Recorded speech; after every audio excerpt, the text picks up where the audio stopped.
우리 지난주에 목포의 한 큰 기관을 담당하는 한 분이 저를 방문했어요. 교회에서는 권사님이시더라고요. 그분과 대화를 나누면서 그분이 그런 말을 하는 거예요. 요즘 목포에서 부흥하는 교회는 낙원교회밖에 없습니다. 소문이 너무 좋습니다. 우리 역동적이고 활기찬 교회라고 칭찬이 자자합니다 라고 소식을 전해주시더라고요. 제가 그런 소식을 들을 때마다 우리 가슴이 뜁니다. 왜냐하면 하나님이 하시는 일이 놀랍고 감사하기 때문입니다. 우리가 하는 일 아니고 하나님께서 저와 여러분을 통해 우리 교회를 통해 이루시는 일인 줄 믿습니다.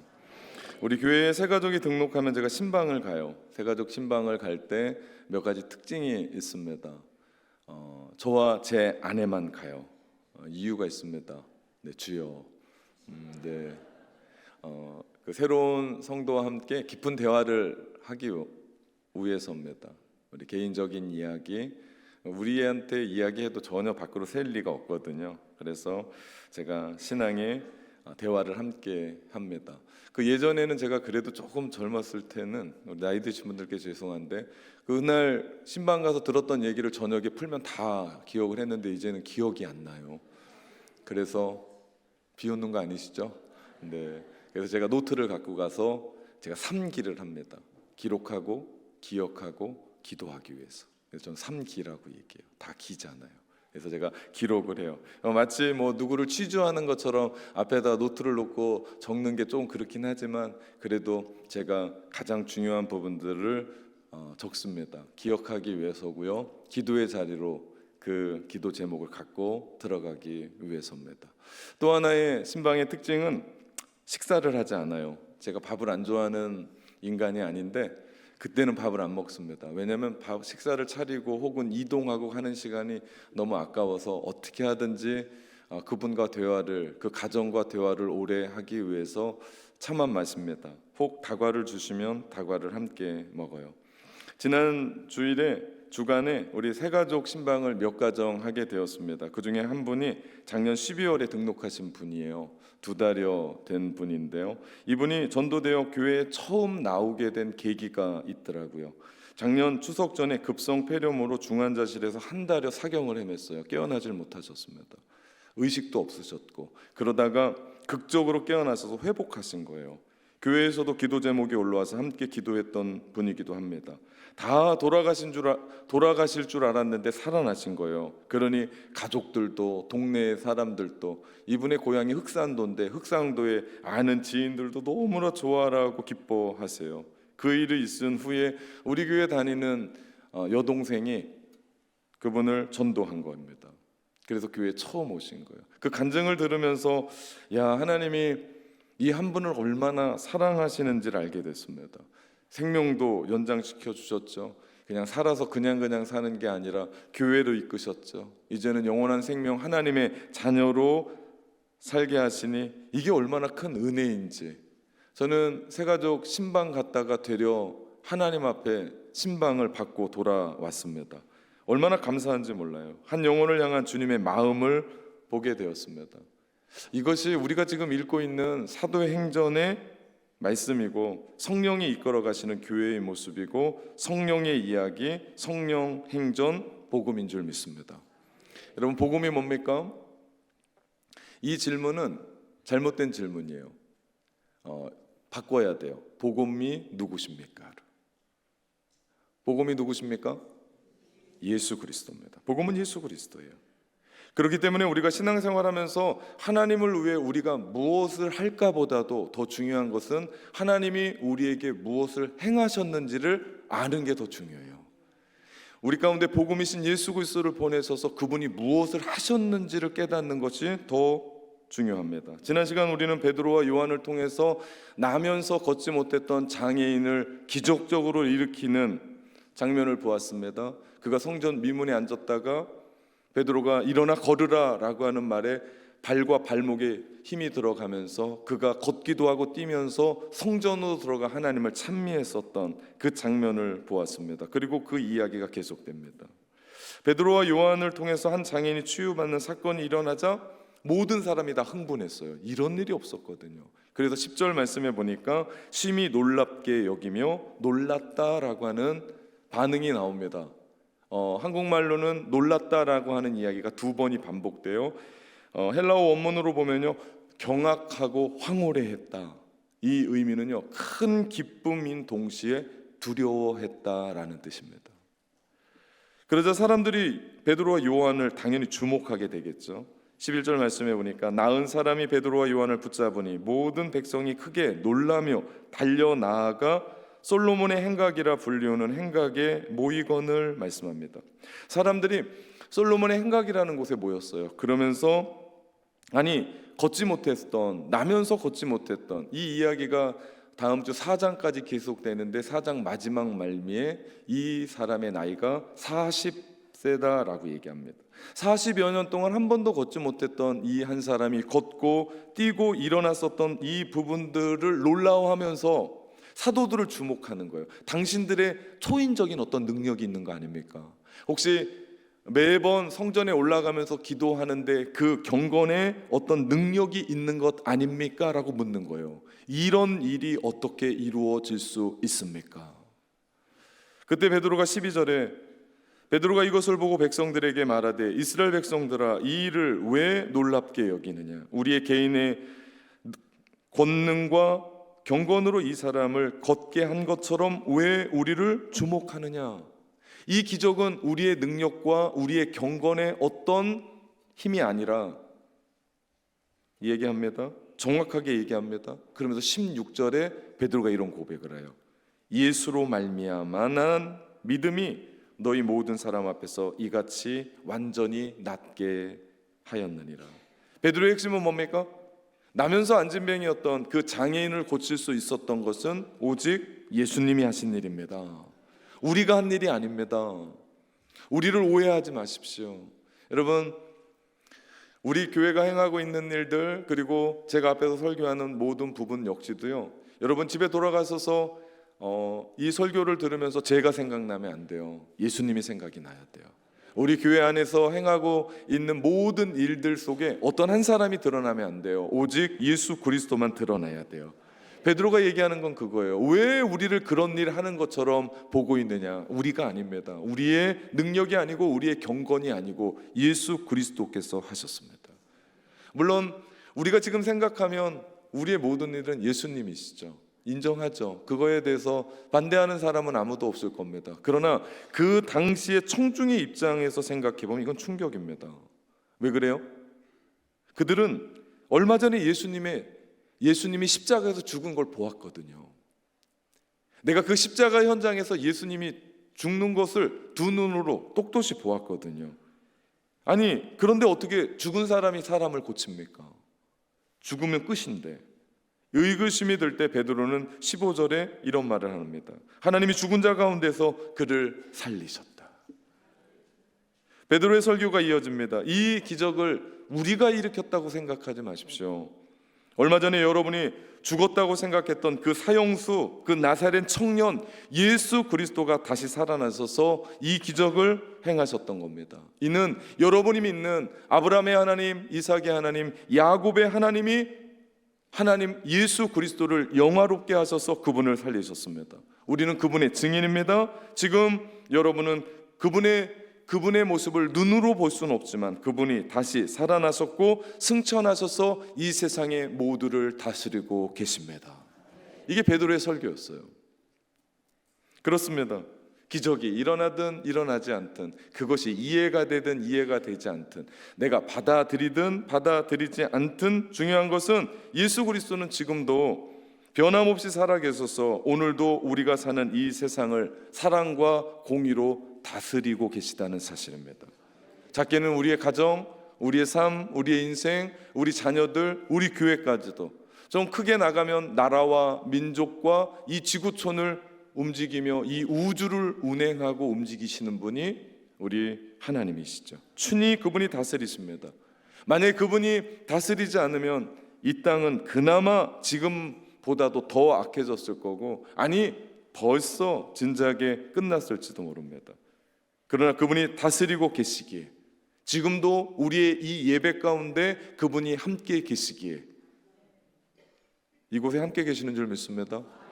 그래서 우리 안에 이 예배 가운데 은혜가 넘치고 감동이 있고 눈물이 나고 우리 안에 주시는 그 주를 향한 그 열망이 헌신으로 올라가고 두 손을 들고 하나님을 예배하고 찬양으로 올려드리고 기도하고 한 영혼을 향하여 전도하려고 하는 그 마음이 우리 가운데 있는 줄 믿습니다. 그래서 기적은 일어납니다. 변화는 일어납니다. 새롭게 됨은 일어나는 줄 믿습니다. 이것이 주님이 살아계셔서 우리의 삶을, 우리 교회를, 이 땅을 다스리고 계시다라는 증거입니다. 이것이 놀라운 일이에요. 기적 중에 기적입니다. 요즘 전도가 쉽지 않거든요. 사실은 전도뿐만 아니라 내가 교회 다닙니다 라고 밝히 들어놓고 이야기하기가 쉽지 않은 이때에 전도가 되고 더 많은 사람들이 교회로 몰려오고 비전센터를 짓게 되고 날마다 구원받는 사람들을 더하게 하시는 역사, 이것이 사도행전적인 교회요, 이것이 성령이 써가는 성령 행전인 줄 믿습니다. 이 행전의 역사가 낙원의 행전, 여러분의 역사 되시기를 주님의 이름으로 축원합니다. 베드로와 요한이 성전 미문에 앉아서 나면서 걷지 못했던 장애인을 고쳐주면서 베드로가 이 일들을 행하신 분이 예수 그리스도입니다 라고 함을 듣고 있노라면 자연스럽게 질문 하나가 생겨요.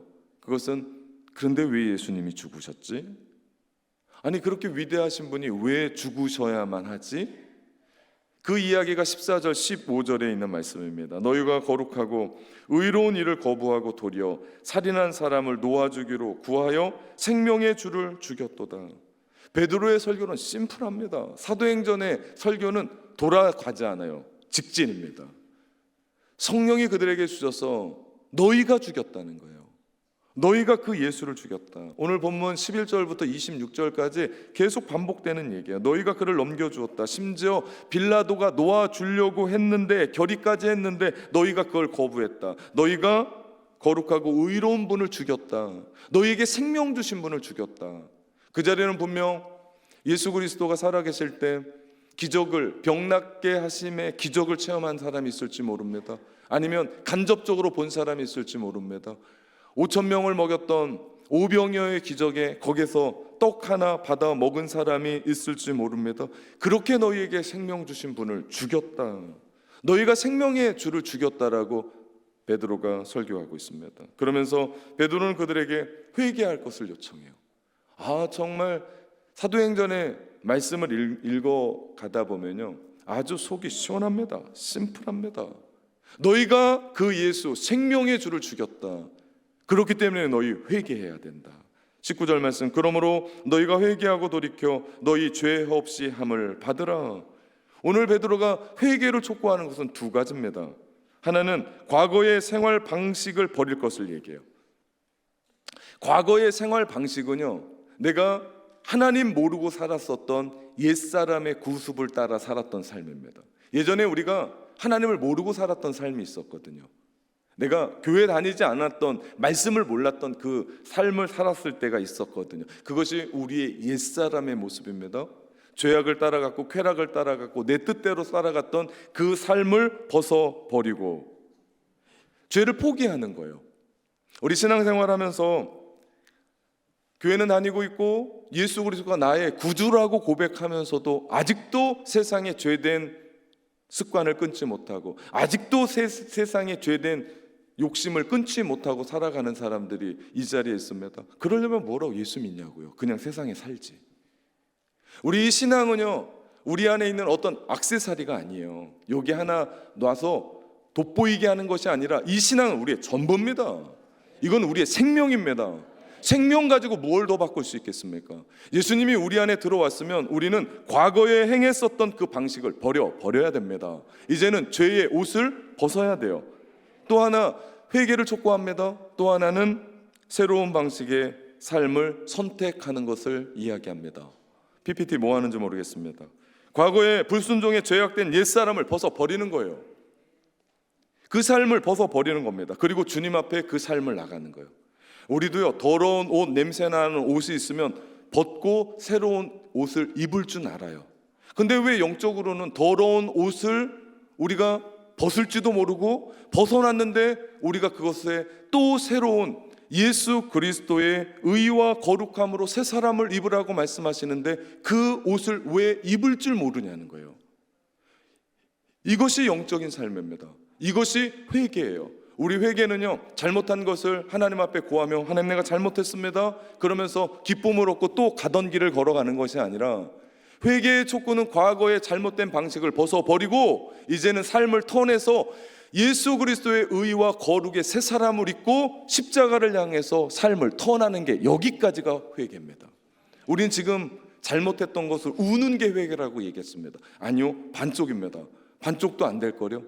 회개는요, 내가 그 삶을 바꾸어서 가던 길을 뒤집어서 예수 그리스도에 향하여 주님의 의와 거룩으로 옷 입는, 새 사람을 옷 입는 그 삶까지를 이야기하는 줄 믿습니다. 그래서 우리 회개가요, 신약 성경의 헬라어 단어로 메타노니아예요. 이 뜻은 돌아서는 겁니다.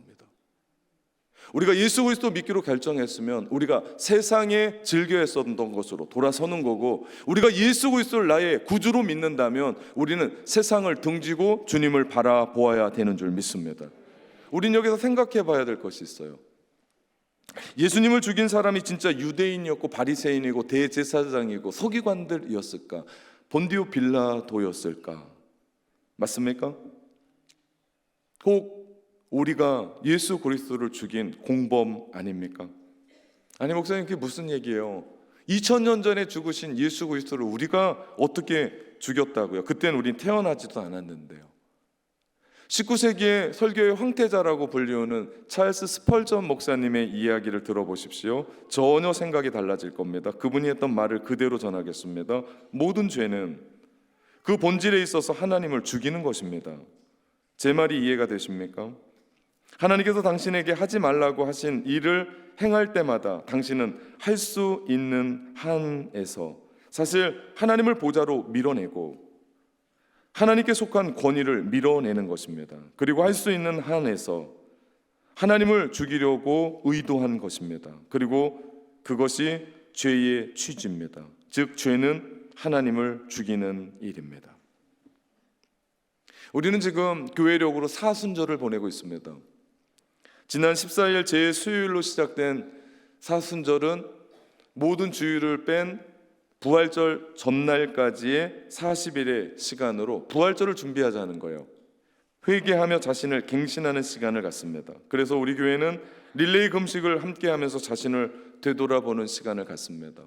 믿는다고 말하지만 믿는 자의 모습을 드러내지 못하고 있는 나, 너무나 소중한 가족들을 우리 가운데 주셨고 아내를 주셨고 남편을 주셨는데 뭐가 그렇게 바쁘다고 그 소중한 사람들 가정을 소홀히 했던 나, 너무나 귀한 신앙을 주셨는데 주님 섬기는 일에 게을렀고 기도하지 못했고 전도하지 못했고 말씀 보지 못했던, 온 마음과 정성을 다해 영과 진리로 예배하라고 하셨건만 이 예배는 언제부터인가 형식적으로 우리의 삶을 이야기했던 나, 한 영혼이 천하보다도 귀하다고 하면서 한 영혼을 돌아보지 못할 뿐더러 내 영혼까지도 되돌아볼 수 없이 바쁨으로 세상에 그 어떤 것을 추구하며 살아갔던 나, 이 모든 것을 모르는 사람이 있습니까?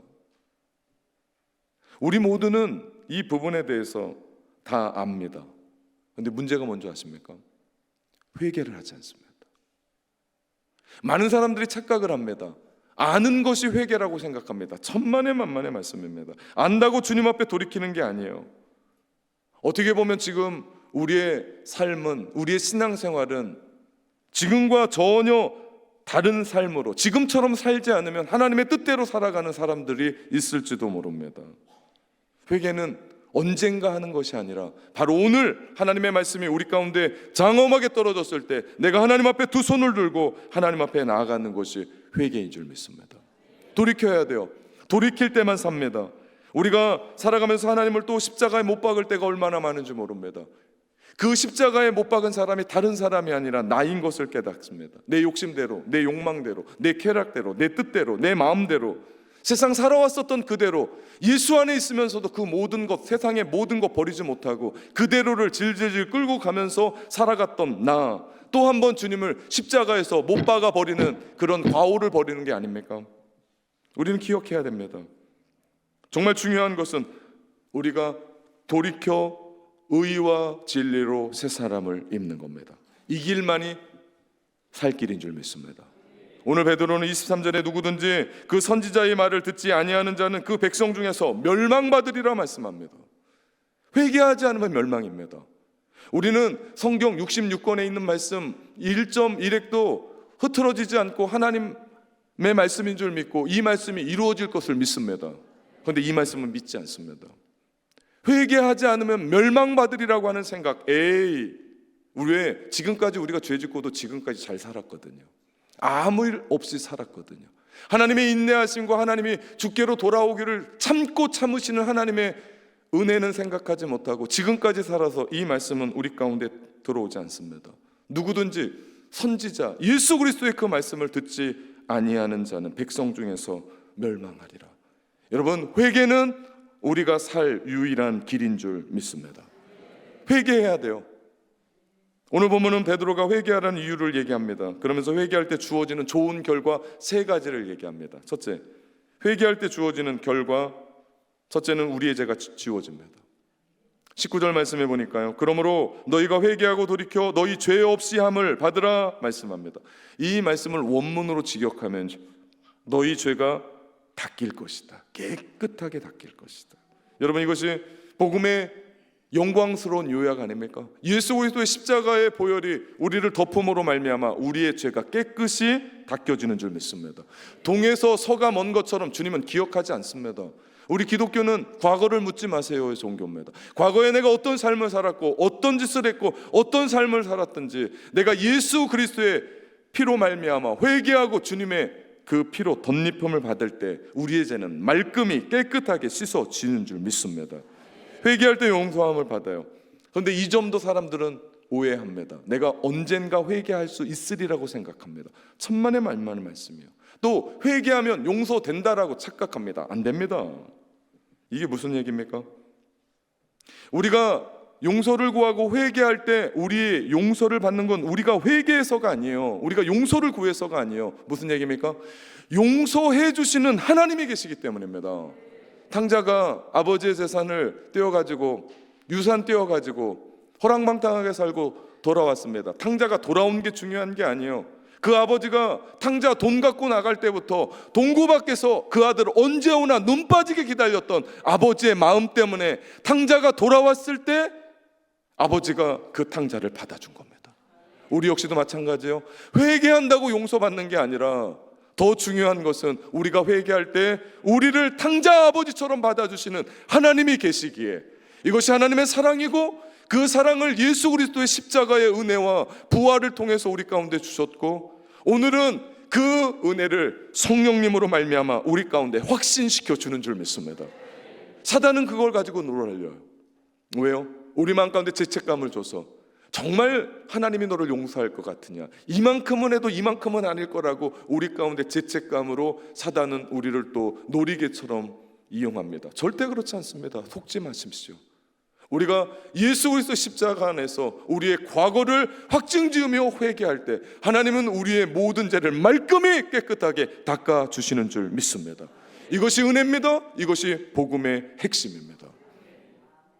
두 번째, 회개할 때 주어지는 결과는요, 새롭게 되는 날이 옵니다.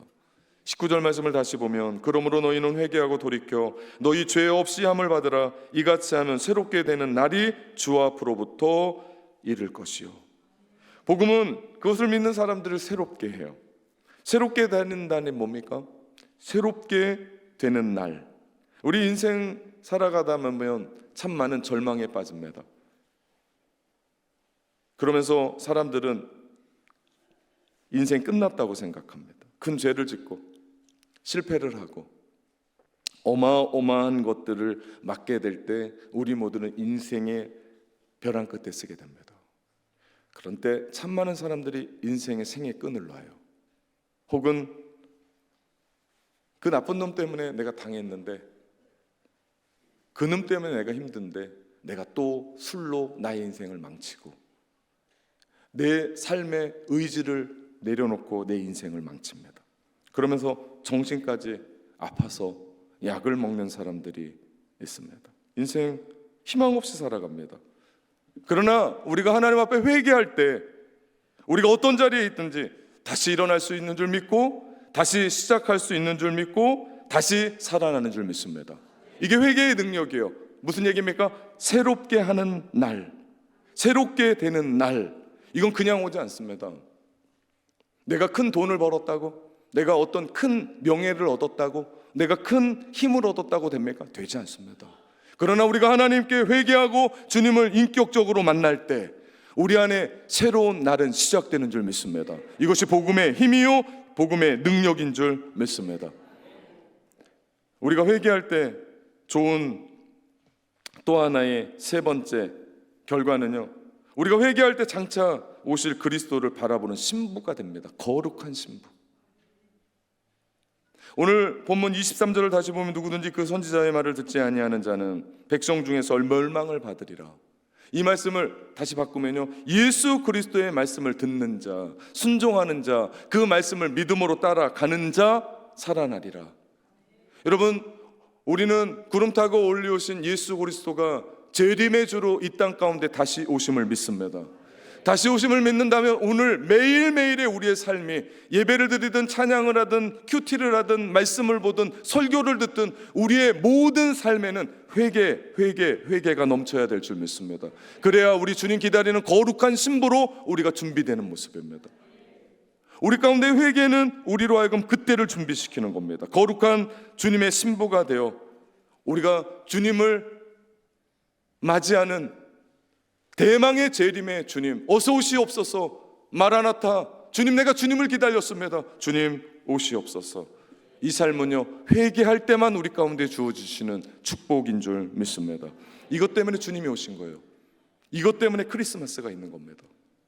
오늘 보면 마지막 26절에 보면 하나님이 그 종을 세워 복 주시려고 너희에게 먼저 보내사 너희로 하여금 돌이켜 각각 그 악함을 버리게 하셨느니라. 그래서 주님이 이 땅에 오신 거예요.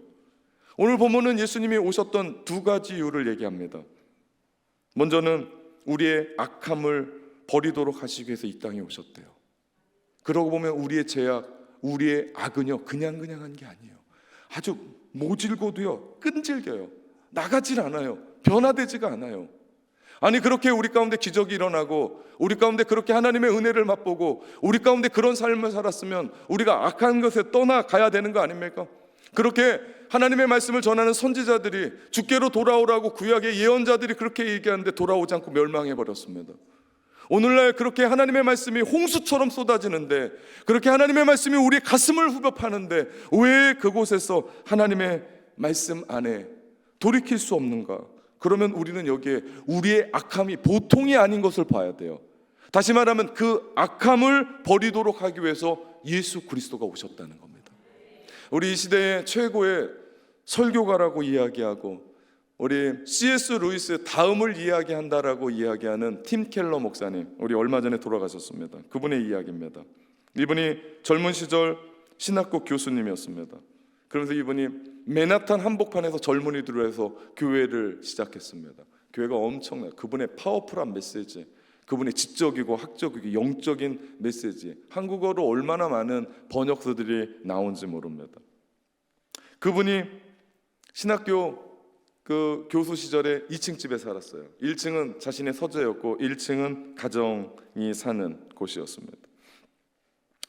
아래층에서 3명의 아들들이 날마다 재미있게, 어떨 땐 막 싸우고 치고받고, 그럴 때마다 팀 켈러 목사님은 2층에서 1층을 향해서 메시지를 전합니다. 싸우지 마라, 사이좋게 지내라, 장난감 나눠 써라. 이 시대 최고의 설교자라니까요. C.S. 루이스 그 다음에 그분이 말씀하면 맨하탄의 그 지적이고 그 높은 그 젊은이들 전부 다 나와서 주님 앞에 회개하는 그런 메시지를 가지고 있는 목사님이라니까요. 3명의 아들들이 들었을까요? 안 듣습니다. 똑같이 싸웁니다. 그럼 어쩔 수 없이 팀켈러 목사님은 육신이 되어 이 땅에 오신 거죠. 1층에 내려가서 평정을 하시죠. 1층에 내려가서 그 아들들의 악함을 그치게 만드시죠. 여러분, 이것이 크리스마스 이유입니다. 예수님이 하늘에서 선지자들만 보내셨어요. 말만 할 수 없으셔서 인간을 구원하시기 위해서 하나님이신 그분이 인간의 몸을 입고 이 땅에 직접 찾아오셔서 인간이 되셨습니다. 왜요? 우리의 악함을 버리게 하시려고. 또 다른 이유는요, 예수님이 우리 가운데 오신 이유는 복 주시기 위해서요. 오늘 26절에 있는 말씀이 그겁니다. 예수님은 우리에게 복 주시기 위해 이 땅에 오셨다고 얘기해요. 본문에서 이야기하는 복은 우리가 생각하는 돈이 아닙니다. 물질이 아닙니다. 명예가 아닙니다. 여기서 이야기하는 복은 교제입니다. 하나님과의 교제. 예수님은 하나님과의 궁극적인 계시이기 때문에 그분을 알아야만 진정으로 하나님을 알 수 있어요. 예수님이 이 땅에 오심으로 우리가 하나님을 알게 됐어요. 그분이 계시예요. 계시는 우리로 말하면 커튼입니다. 커튼을 열어서 하나님을 보게 하셨던 그 분이 예수님이세요. 예수님이 이 땅에 오시지 않았으면 우리는 하나님을 알 수가 없습니다. 이것이 참된 복이죠. 여러분, 축도를 생각해 보십시오. 모든 예배가 끝날 때 고린도후서 13장 13절의 말씀으로 모든 교회 목사님들은 축도합니다. 주 예수 그리스도의 은혜와 하나님의 사랑과 성령님의 교통하심이 너희 무리와 함께 있을지어다. 이 축도를 가만히 보십시오. 이 말씀은 삼위일체 하나님과의 교제가 얼마나 축복인지를 보여줍니다. 예수님이 이 땅에 오셨습니다. 죄로 말미암아 하나님과 불통이었었던 우리를 소통케 하시며 하나님과 우리 사이를 사이좋게 하셨습니다. 하나님과 불통이다 보니까 우리는 부부의 관계, 자녀와의 관계, 세상의 관계, 친구와의 관계, 동업자의 관계, 모든 관계에서 불통이었습니다. 죄로 말미암은 겁니다. 믿을 수가 없는 겁니다. 그런데 예수 그리스도가 우리 가운데 오셔서 어떤 일을 이루십니까? 소통케 하셨습니다. 사이좋게 하셨어요. 그리고 이 시대는 성령의 시대로 성령이 우리 가운데 오심으로 우리를 하여금 하나님과 소통하게 하시고 성도들과 소통하게 하시고 부부 안에서 자녀들 안에서 친구와 이웃과 함께 소통하게 하십니다. 그래서 우리 공동체가 성령의 공동체가 돼야 되는 이유가 여기에 있고, 그래서 우리 교회가 성령의 공동체, 우리 한 사람 한 사람이 성령의 사람이 되어야 될 이유가 여기 있습니다. 그럴 때 우리를 통해 우리 하나님 영광 받으십니다. 그럴 때 우리는 담대하게 예수 그리스도를 전할 수 있는 줄 믿습니다. 그럴 때 우리는 성령이 주시는 능력으로 오늘을 하나님의 나라로 살아갈 수 있는 줄 믿습니다. 그 현장, 하나님의 나라의 현장, 저는 그곳이 낙원 공동체이기를 주님의 이름으로 축원합니다. 사랑하는 성도 여러분, 담대하게 기도합니다.